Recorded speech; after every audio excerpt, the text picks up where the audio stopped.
नमस्कार दोस्तों, मेरा नाम भव्य मंगला है। मैं IATF क्वालिफाइड ऑडिटर हूँ। पिछले 18 सालों से ऑटोमोटिव सेक्टर में ऑडिट कर रहा हूँ। एक और बेहतरीन टॉपिक में ले आया हूँ, वो है करेक्टिव एक्शन इम्प्लीमेंटेशन के बारे में। आपको पता है एक सीरीज चल रही है 7 स्टेप्स की, प्रॉब्लम सॉल्विंग की। उसका जो चौथा स्टेप है वो है करेक्टिव एक्शन। तो आज मैं डिटेल में उसके बारे में बात करने वाला हूँ।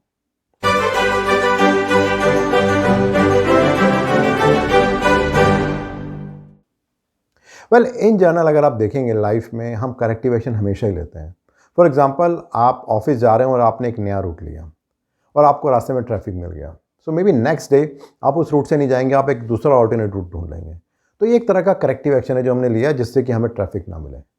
बट अगर इस इंडस्ट्री के पर्सपेक्टिव से इसको देखा जाए तो इंडस्ट्री में जो भी कोई प्रॉब्लम आती है वो बहुत सारे लोगों को इम्पैक्ट करती है और उसमें कॉस्ट का भी इम्पैक्ट होता है।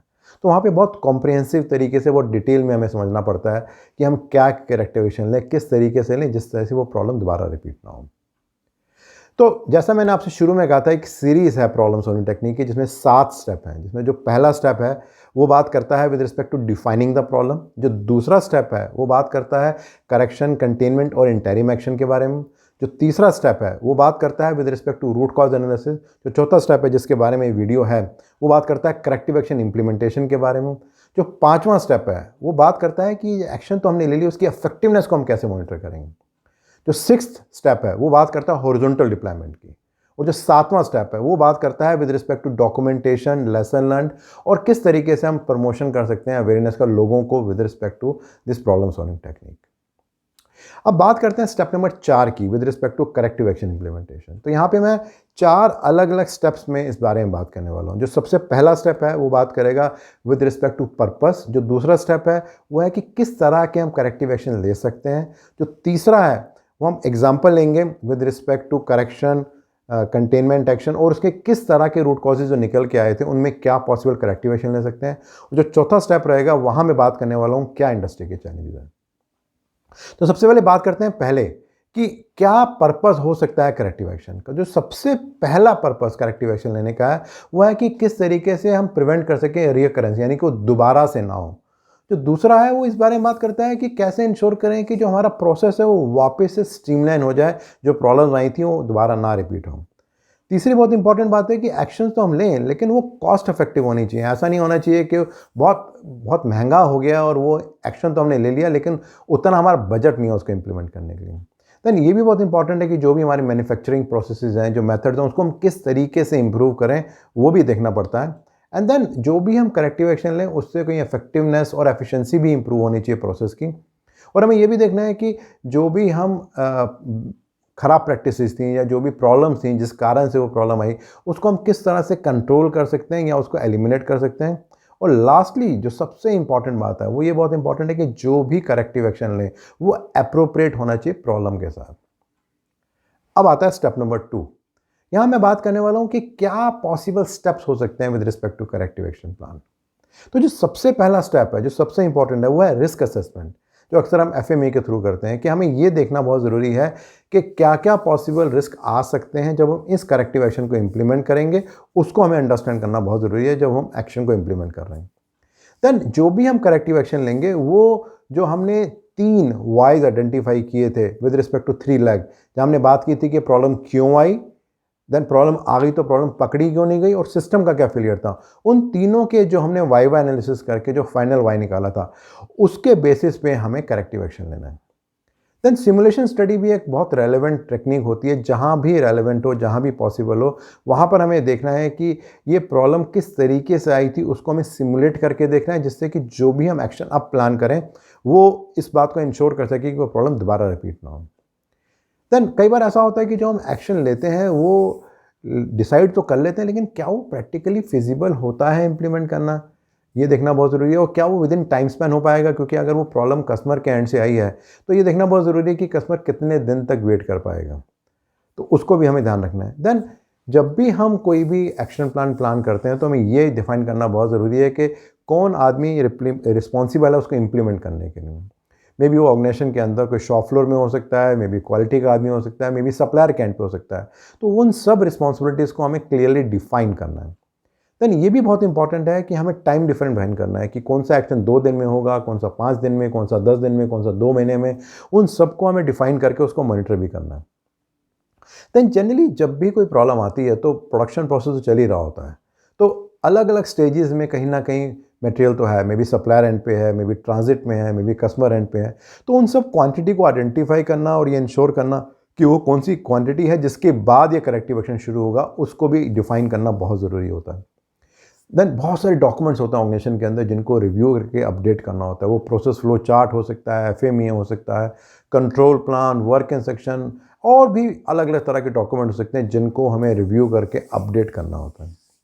देन जब भी हम कोई करेक्टिव एक्शन लेते हैं, कई बार उसके लिए हमें कुछ लोगों को नई तरह की ट्रेनिंग भी देनी पड़ती है। वो ऑन जॉब ट्रेनिंग भी हो सकती है, क्लासरूम ट्रेनिंग भी हो सकती है, वो मे बी आउटसोर्स प्रोसेस में आपको ट्रेनिंग देनी है, मे बी सप्लायर को ट्रेनिंग देनी है, अपने वर्कर्स को ट्रेनिंग देनी है। उन सबको भी हमें आइडेंटिफाई करना है और इंश्योर करना है कि वो दी जाए।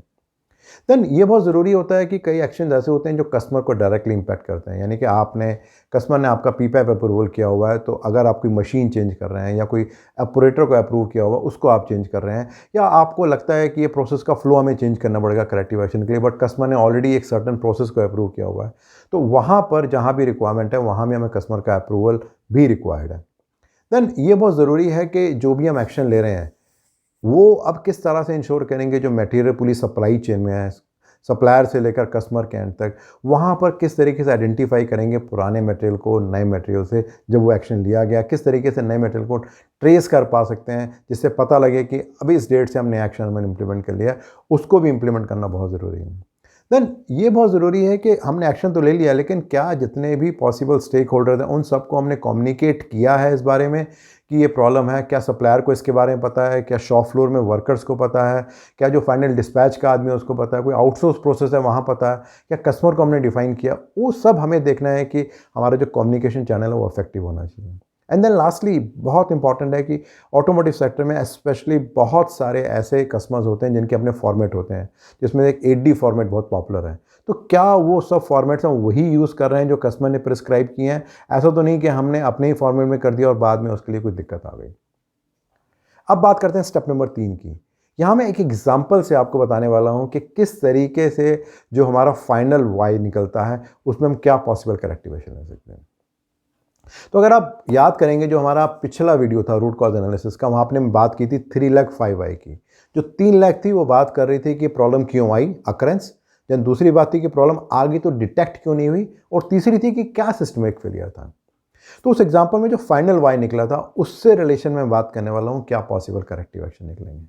तो अगर आप देखेंगे लेफ्ट हैंड में बॉटम साइड में हमने आइडेंटिफाई किया था, जब हम बात करते हैं अकरेंस के रिलेशन में, जो फाइनल रूट कॉज था वो निकल के आया था कि लीक हैं बहुत सारे जिस कारण से ये प्रॉब्लम आ रही है। तो क्या पॉसिबल करेक्टिव एक्शन हो सकते हैं? तो पहला तो ये हो सकता है कि हम मशीन को रीसेट करेंगे और मशीन के अंदर कोई ऐसा फीचर डालेंगे, पोका योका कह सकते हैं, जिसके अंदर कि जैसे ही एक सर्टेन प्रेशर ड्रॉप हो, से फॉर एग्जांपल 6 बार, तो जैसे ही उसके नीचे हो मशीन ऑटोमेटिकली स्टॉप हो जाए। या मे बी हम इंस्पेक्शन का एक प्रोसेस इनिशिएट करते हैं जहाँ पे शिफ्ट के शुरू में, बीच में और लास्ट में हम प्रेशर को चेक कर सकते हैं। और मे बी हम कोई फ्रीक्वेंसी डिफाइन कर सकते हैं कि भाई आने वाले 30 दिन तक हम लगातार प्रेशर को चेक करेंगे, और अगर उसके बाद स्टेबल रहा तो हम बंद भी कर सकते हैं। और इस तरह के और भी पॉसिबल एक्शन हो सकते हैं। अब बात करते हैं जो दूसरा था, वो बात कर रहा था डिटेक्शन की, कि भाई प्रॉब्लम आ तो गई लेकिन ये प्रॉब्लम पकड़ी क्यों नहीं गई। तो उसका जो फाइनल वाई हमने आइडेंटिफाई किया था, अगर आप बॉटम में देखेंगे तो फाइनल वाई आइडेंटिफाई हुआ था कि भाई जो हमारी प्रोसेस कैपेबिलिटी स्टडी थी वहाँ पे कहीं स्पेशल कॉज आइडेंटिफाई नहीं हो रहे थे जिससे पता लगे कि चैम्फर में कोई वेरिएशन आ रहा है। तो क्या पॉसिबल करेक्टिव एक्शन हो सकते हैं? तो मे बी एक 100% सॉर्टिंग हम कर सकते हैं चैम्फरिंग लेंथ के लिए और थ्रेड डेप्थ के लिए। मे बी हम कोई इंस्पेक्शन की एक लॉग शीट कर सकते हैं, बना सकते हैं, और उसको रेगुलरली हम चेक करें कि क्या रिजल्ट आ रहे हैं। जो हमारा चैम्फर का गेज है उसको हम रीडिज़ाइन कर सकते हैं। जो इंस्पेक्शन फ्रीक्वेंसी है उसको हम चेंज कर सकते हैं। मे बी हम कह सकते हैं हर 2 घंटे में चेक करेंगे। हम मशीन की कैपेबिलिटी स्टडी कर सकते हैं देखने के लिए कि क्या मशीन के अंदर कोई वेरिएशन तो नहीं है। या जो प्रोसेस की कैपेबिलिटी स्टडी है, जो चैम्फर डायामीटर है, वो भी हम कर सकते हैं, और वो भी हमें कुछ रिजल्ट दे सकता है कि किस कारण से वो प्रॉब्लम आई थी। अब बात करते हैं तीसरे लेग के बारे में, और ये बात करते हैं सिस्टमिक फेलियर की, कि प्रॉब्लम सिस्टम के कारण क्या आ सकती है। तो अगर आप बॉटम में देखेंगे जो लास्ट वाई था वो बात कर रहा था कि जो भी हमारा इवोल्यूशन का मेथड था, जो हमने एपीक्यूपी के टाइम में डिसाइड किया था, जो सिवियरिटी लेवल था वो शायद इनसफिशिएंट था जिस कारण से प्रॉब्लम आ रही थी। तो क्या पॉसिबल एक्शन ले सकते हैं हम? सो मे बी हम जो हमारे डिज़ाइन के रिकॉर्ड्स हैं, जो FME हैं, जो कंट्रोल्स हैं हमने डिफ़ाइन कर रखे हैं, उनको हम रिव्यू कर सकते हैं और उनको अपडेट कर सकते हैं।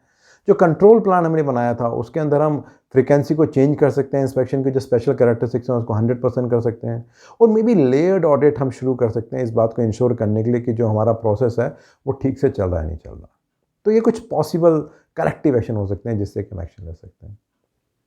अब लास्टली बात करते हैं कि क्या इंडस्ट्री में पॉसिबल चैलेंजेस चल रहे हैं। तो जो सबसे पहला और सबसे इंपॉर्टेंट चैलेंज है वो तो ये है कि जो भी इंडस्ट्री में करेक्टिव एक्शन लिए जाते हैं, क्या एक्चुअली में जो फाइनल वाई निकल के आता है अकरेंस का, डिटेक्शन का, सिस्टमिक फेलियर का, क्या एक्चुअली उसके ऊपर हम लेते हैं, इसको देखना और समझना बहुत ज़रूरी है। जो दूसरा पॉइंट है, जो चैलेंज है, वो ये है कि जो भी हम एक्शन ले रहे हैं, जो करेक्टिव एक्शन ले रहे हैं, क्या वो एक्चुअली करेक्शन है, यानी कि हम सिर्फ प्रॉब्लम को ठीक कर रहे हैं, अभी ठीक हो जाए और बाद में देखेंगे, क्या एक्चुअली में हम ये इंश्योर करके चल रहे हैं कि वो प्रॉब्लम रिपीट ना हो, उस एक्शन से, उस थॉट प्रोसेस से हम करेक्टिव एक्शन ले रहे हैं। और जो तीसरा सबसे इंपॉर्टेंट बात है कि जो भी हम करेक्टिव एक्शन ले रहे हैं, जो रूट कॉजेज हमने आइडेंटिफाई किए उसी के बेसिस पे ले रहे हैं, या जो भी हमें कन्वीनियंट लग रहा है उसी को हम कंसिडर करते हुए कर रहे हैं। तो अगर मैं समरी करूं, मैंने आपसे बात की करेक्टिव एक्शन के बारे में, क्या पर्पस है करेक्टिव एक्शन का, देन क्या डिफरेंट स्टेप्स हो सकते हैं करेक्टिव एक्शन के, देन हमने एक एग्जांपल लिया जहां हमने अकरेंस, डिटेक्शन और सिस्टमेटिक फेलियर का जो फाइनल वाई था उसके कुछ पॉसिबल वाइज एक्शंस के बारे में बात की, क्या हम ले सकते हैं, एंड देन लास्टली हमने बात की with respect to industry challenges के बारे में। मेरा जो अगला वीडियो रहेगा वो इसी सीरीज़ में रहेगा, वो स्टेप नंबर 5 होगा, और वहाँ पे हम बात करेंगे effectiveness of corrective action implementation के। एक्शन तो हमने ले लिया लेकिन उसकी इफेक्टिवनेस को मॉनिटर कैसे करेंगे। रेगुलरली बहुत सारे फीडबैक्स आ रहे हैं और हेल्प कर रहे हैं अंडरस्टैंड करने के लिए आपकी क्या एक्सपेक्टेशन है, तो प्लीज़ उसको आप कंटिन्यू कीजिए।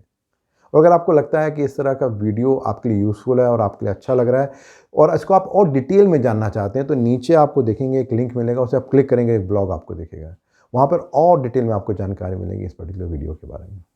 और अगर आपको लगता है कि इस तरह की वीडियो यूज़फुल है आपके लिए, तो आप अपने फ्रेंड्स और कोलीग से शेयर भी कर सकते हैं, और मेरे यूट्यूब चैनल और मेरी वेबसाइट bhavyamangla.com को सब्सक्राइब भी कर सकते हैं।